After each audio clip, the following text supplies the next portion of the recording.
From serving time behind bars to serving in office, Joel Castóon's message to be a strong advocate and fierce leader resonated with the people of Southeast Washington, D.C. The 45-year-old made history on his path to redemption, becoming the first ever inmate to secure public office in the nation's capital.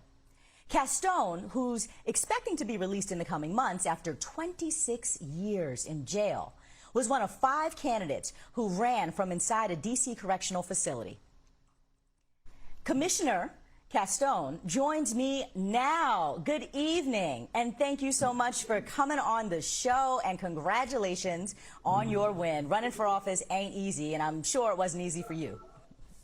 No, it wasn't, now, but I want to say congratulations to you. Thank you, appreciate that.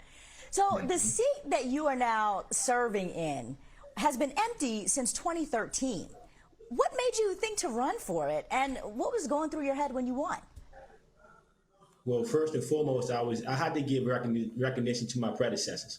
My predecessors, as your previous guest said, formerly incarcerated individuals, been pounding the pavement. They've made this known to the council member, DC council members that said, hey, we need to do something about this. So in my personal capacity, when I was researching about the fact that not only can we vote as incarcerated people, we can also run for public office. So I cast my name in the ballot, and lo and behold, I actually won. And so it was a definitely exhilarating feeling to be able to win, to not only vote, but also to hold a public office, which is something we know is very important for our community, to be active in civic matters. This was the first time that you and your fellow inmates voted from prison. Only Maine and Vermont actually lets felons participate in elections. How did voting change the way that you and everyone around you look at the process?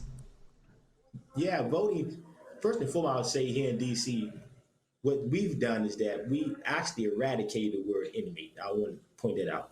We want to say that we are incarcerated people. And we think that labeling is very important. So what they did in D.C., they called us returning citizens, right? Now look at the language here, returning citizens. Now my pastor said, you're not just a returning citizen, you are a redemptive person. That changed the narrative altogether, because we begin to look at how our souls has been redeemed. It's a mindset. So in that mindset here in D.C., what we decided to do is say, not only want to say that incarcerated people should have a voice, incarcerated people, humanity should be recognized too. So it's that social labeling that has been cast upon the world, as particularly our nation, people that look like you and I, right? We've been, the Scarlet F has been branding us for far too long, and all these other monikers that does not represent the qualities that we bring to the team. And so that's what we're doing here. And I was so happy to hear the other guy that spoke about the fact that we need to have this, not only just here in DC, but we need to have this in all other jurisdictions.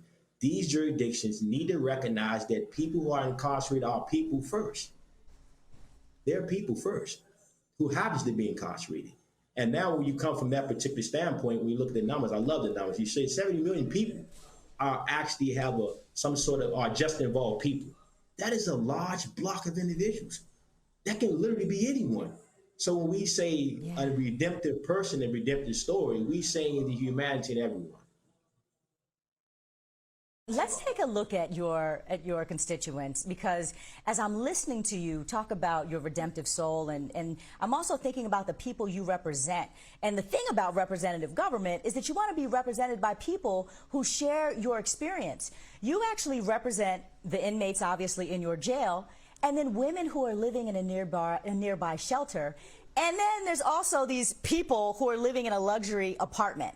There's a really diverse constituency that you have there, a real diverse group of people. And I'm just so curious how it's been balancing out how to get what's best for everybody, especially since there's a wide range of needs that run the gamut. Yeah, that's an excellent question. What a remarkable position that someone who occupy this position I'm in currently have, to be able to touch the various faces of the fabric of our community. So when I think about the women in the Harriet Tubman Women's Shelter, these are women who have underwent some hard-going problems, right? Yet they are still people. And the individual inside the facility here who are here for various matters, whatever led them inside this costly space, but they're still people. And then the individuals inside the community apartments, they're trying to make a living. I've met many of them, and I can tell you this here, they are very interested in being involved in civic matters. A lot of people here in DC have migrated here from other parts of the city, other states, I would say that rather. And they are really anxious to be a part of this. So I've always considered myself to be a people person. You know, I speak several languages. I'm aware of different cultures. So I've always had a heart for humanity. And so in my personal capacity, it makes it easy for me to listen and to listen well and try to see how can I be able to help and fix some of the problems that people are facing. And so having to meet with everyone, Zoom has leveled the playing field, at least for me, even as a incarcerated elected official. Zoom allowed me to interact with the community, even though I can't be there physically at this particular moment. And that provides me the opportunity to read, study, listen to what's talking about, you know, look into that particular issue so I may be effectively to advocate on behalf of my constituents, whether they're on the inside or the outside. When you were first elected, you actually told the Washington Post that you were passing around a survey to see what problems your constituents wanted to address. What'd they say? What'd they say? I got an earful. I got an earful. I bet you did. I got an earful. I want to say this here. I want to do the survey because although I've been in for 27 calendar years, 16 different facilities, I didn't want to simply say this what I think works. I wanted to listen and hear what they are saying works because as a public official, it's not about what Joel Castóon thinks is best. It's what Joel Castóon can advocate for the masses at large. So in that survey, it gave me an opportunity to be able to get the finger on the pulse. I can crunch the numbers. And the next thing that happened after I was elected, you find this to be remarkable, Aisha, that the executive team here called me in a meeting. Now, this is uncanny. And this is DC. I got to give them a shout out. DC is doing it well on so many frontiers. They called me up and said, Commissioner, this is what we're working on. What are your thoughts? Now, think about this here. The executive team of the prison acknowledged me not as inmate Joel Castóon, as Commissioner Castón. And Commissioner, what do you think is best for us as it relates to this initiative? Wow. It's very humbling. That is the game changer because as it has been stated, those who are closest to the problem often are those who have the solution, right? And so when you begin to have people who are part of the problem that have a seat at the table and can say, this is what I think work and this is what I don't think work, it can be a benefit for all parties involved. Oh, wow. You're about to be releasing on parole soon. What are how are you preparing to adjust to life not inside? Oh, wow. That's a great question, right? Thankfully, I have a large support network of individuals who are supporting me on so many frontiers. I admit I'm more of a geek, a financial geek than a politician. So I'm looking for the opportunity actually to dive into finance. I love finance. I'm an avid of the stock market.